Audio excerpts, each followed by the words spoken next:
The storm desk. Read the storm. Book the roofs. The hail hit. The search is spiked. Your phone is ringing. A week later, you still cannot tell which channel paid for the truck. You do not have a funnel. You have a pile of channels. A map listing from 2019. A website your cousin built. A form that emails an inbox nobody watches after 5. Storm traffic pours in and leaks out the gaps. By the end, you will know how to build the path that turns that traffic into book jobs, segment, owned assets, capture, fast follow-up, and the number that proves which channel worked. Start with the word because it changes the build. A campaign you launch and judge by call count. A funnel is a system that survives any single campaign. That matters because roofing demand is lumpy. A hailstorm dumps 6 weeks of replacement demand into one afternoon, then the phone goes quiet. A campaign breaks under that. A funnel crosses 4 desks. Marketing attracts, the office routes, sales proposes, production keeps the promise. Drop the baton at anyone, and the spend ahead of it is gone. Step 1. Define your segments before you touch a platform. The common mistake is starting with channels. Should we run Google ads? Should we be on TikTok? Wrong first question. Start with the customer situations you want more of. An active leak wants speed and a tarp tonight. A retail replacement wants options, financing, a warranty. A storm replacement wants documentation and a clear process. Each wants something different on the first page they see. One generic get a free quote serves none of them. Inside the storm segment, draw the line before you write a word of copy. This is where the biggest tickets live and where roofers get sued. In 2024, the Texas Supreme Court upheld the state's public adjuster license law against a roofer who advertised as a claims specialist and described negotiating settlements. A contractor without that license cannot lawfully act as one, so never write that you handle the claim, never say you fight the insurer or get the claim approved. Never offer to cover the deductible, the roofer documents conditions, the insurer decides coverage, the homeowner owns the claim. Step 2. Build the owned assets before you buy a single click. Owned assets are the parts you control outright. Your site, your map listing, your call routing, your forms, your CRM. Paid media is rented attention pointed at those assets. If they're broken, ads just buy a faster way to disappoint more people. The test is one question. Would a lead that arrived for free convert? If no, fix the asset first. Your Google business profile is the cheapest lead source you own. Complete every field and make it match reality, or the funnel writes checks the crew can't cash. While you're in the assets, kill the Spun City pages. The roofing version is the same 400 words with the town name swapped across 60 zip codes. It doesn't rank, and when it does, it converts terribly because it helps nobody decide. Google search guidance rewards helpful, original pages and penalizes thin doorway pages. So build one strong page per service and one real local page per market you serve. A content mill 3 states away can't fake that. Step 3. Capture the demand with short forms and clean routing. Capture is the moment a visitor becomes a name you can reach. Ask only what you need to route and respond. Name, contact, zip, property type, issue, urgency, a photo when it helps. Everything else, the budget, the timeline, the insurance detail, that's for intake. When a human is already on the line, a 9-field storm form trimmed to 5 captures more leads. Then route by segment and urgency, not by whoever's up next. For most residential roofers, Google Local Services ads are the highest intent paid channel you can run.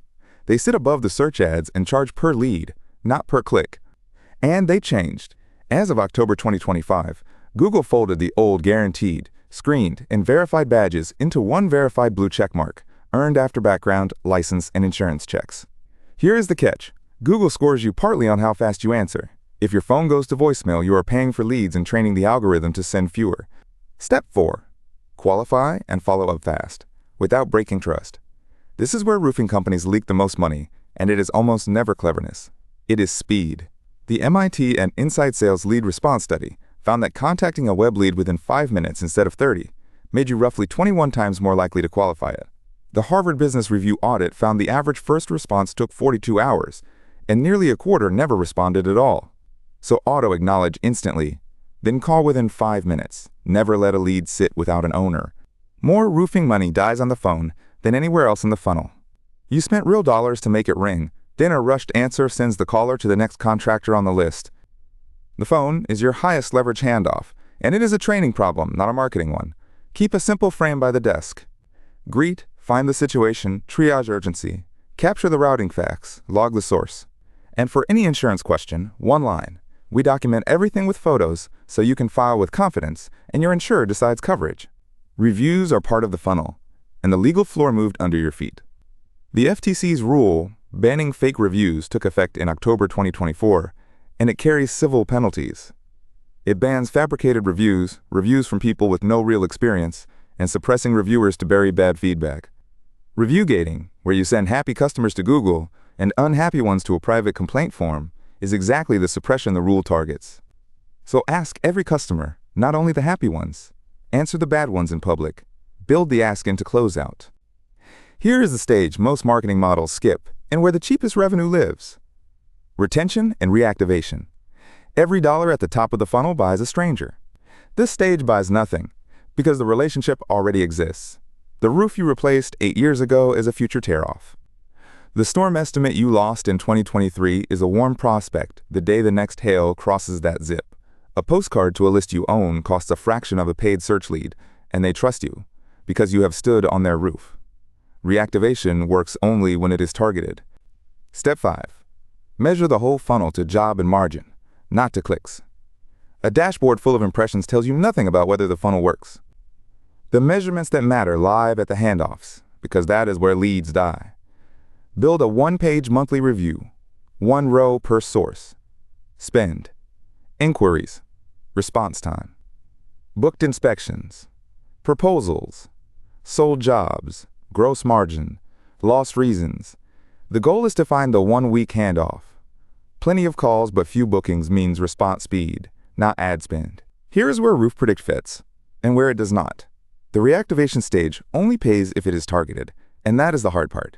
RoofPredict sorts an old customer list by which roofs its model flags as likely due, pairing an estimated roof age range with storm physics modeled house by house. So the mailer skips the nearly new roofs, and a canvasser gets a per-home reason to knock. It does not inspect the roof, diagnose damage, or decide coverage. Roof age is a planning range. The inspection still earns the sale. Close the loop. A funnel is the connected path, not a pile of channels. Segment first, so the page fits the customer. Fix the owned assets, because ads only amplify what's already there. Keep forms short and route on what you collect. Answer in 5 minutes, because speed is the whole ballgame. Loop back to your old book, where the cheapest revenue lives. Then measure the job and margin, and pull the weak handoff. The chaser buys cold traffic. You build the path so nothing leaks out the gaps. Same storm, same budget, more assigned work.